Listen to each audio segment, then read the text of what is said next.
Have you ever sat in an educational session or a lecture and thought, what am I doing here? What's the point of all this? Well, that is exactly what learning outcomes were designed to prevent. Hi, welcome back to the channel. If you're new here, my name is Cara Bedzina. I'm a GP, medical educator, and PhD fellow. And this channel is dedicated to passing on medical education tips and tricks for the busy healthcare professional. In this video, what we're going to focus on is learning outcomes. What we're going to focus on is what are learning outcomes? What is the difference between learning outcomes and learning objectives? What are the benefits of using learning outcomes in your teaching sessions? And we're also going to talk about people who critique or the opinions of people who critique learning outcomes so that you can make a decision for yourself about whether it's something you want to include in your tutorials or other educational sessions.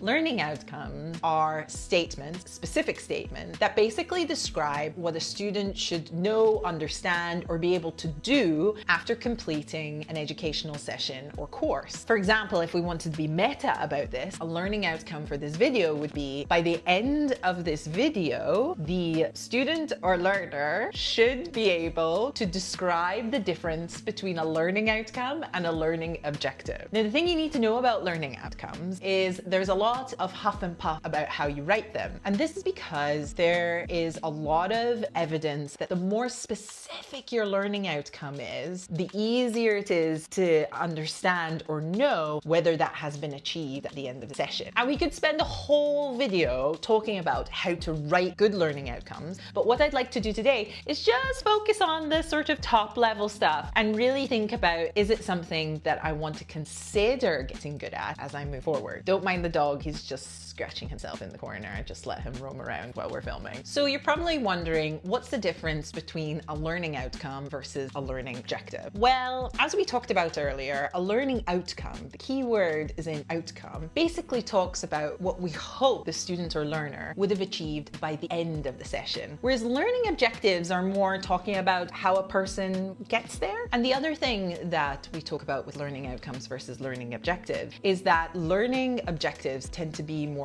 teacher-centric. So I'm talking about the things I'm going to do in this session, whereas learning outcomes are more student-centric because the student is able to read the learning outcome and by the end go, oh yeah, I can do that. I've actually learned something in the session. Key difference here is that a learning outcome is specific and measurable, whereas a learning objective is more a description about an aim for the learning session. Now, there are papers you can read about this, but at face value, that's the difference between the two. And I guess you want to ask me, well, Cara, why should I bother with learning outcomes, really? And I would ask you, well, would you take a road trip without knowing your final destination? Or if you were preparing for, let's say, a marathon, would you go and run without having a plan in mind? Probably not. And so learning outcomes are there to help structure the session. When the tutor shares the learning outcomes at the start of the session, the student gets a good idea of the expectations for the session, and by the end can determine whether they have gotten what they needed to have gotten out of the session. So why do they matter? Number one, they help set expectations. Expectations for the tutor, this is what we're going to cover in the session, but also expectations for the student. This is what we're going to focus on. Number two, they also help create assessment alignment. When you use learning outcomes in medical education, it allows for alignment across the different educational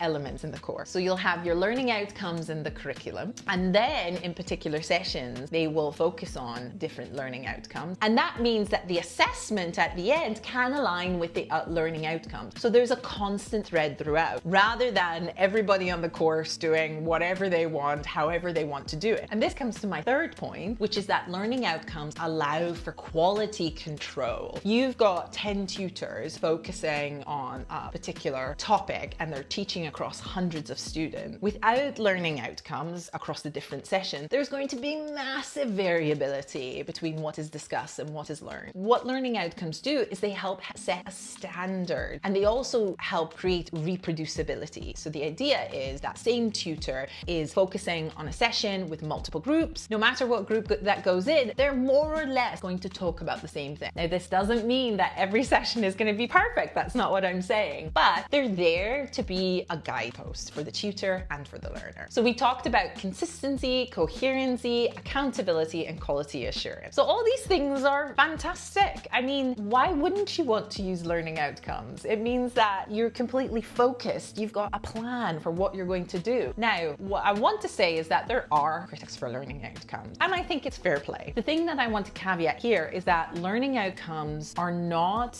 just found in medical education. They're used in higher education and secondary care education across the board. So there is a culture of learning outcomes for the reasons that I specified. But there are critics of learning outcomes, and I do think they have points. So one of the criticisms that there is around learning outcome is that if you don't write them properly, they're actually not very helpful. So if you're going to a course and somebody says, oh, on this course, you'll learn how to use a phone. Well, that's not a very specific learning outcome. So one of the criticisms of learning outcomes is that they're only as successful as how well they're written. Does that make sense? I think so.